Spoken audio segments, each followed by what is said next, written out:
করার পাওয়ারটা আর কতজনকে দেখাবে? এরপর তোমাকে ওর সাথে দেখলে একেবারে খুন করে ফেলবো।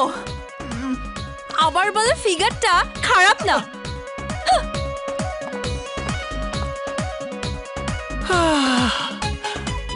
মোর জ্বালা, এখন আমি কি করি?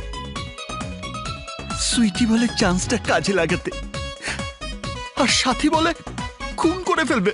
ওই এক রাজা বাবুর জীবন কেড়ে নেওয়ার জন্যে এতগুলো হাতিয়ারের কি প্রয়োজন আছে? ড্যাড, শত্রুকে দুর্বল ভাবাটা হবে বোকামি। কারণ রায়হান বাবুর ওয়াদা অনুযায়ী যে সন্তান এসেছে তার এক ফোঁটা রক্ত আমাদের এই ধারালো হাতিয়ারের চাইতে অনেক বেশি শক্তিশালী হতে পারে।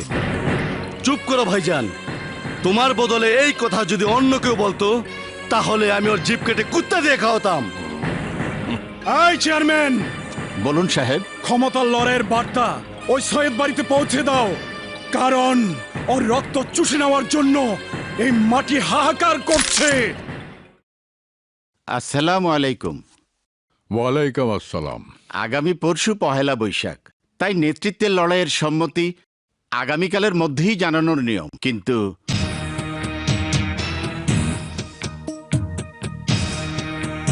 রাজা বাবু,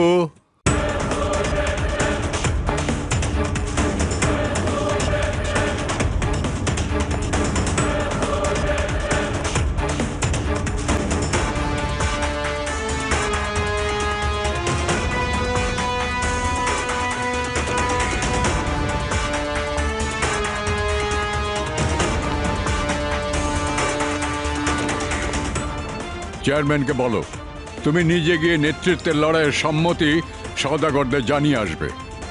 চেয়ারম্যান সাহেব, আমি নিজে গিয়ে লড়াইয়ের সম্মতির কথা সওদাগরদের জানিয়ে আসব।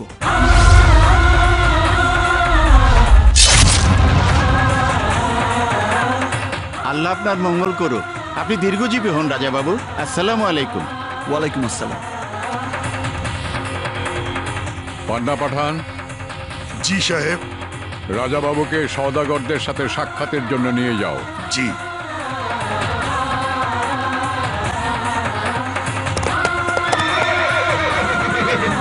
আরে, জিপ থাকতে আবার টমটম কেন?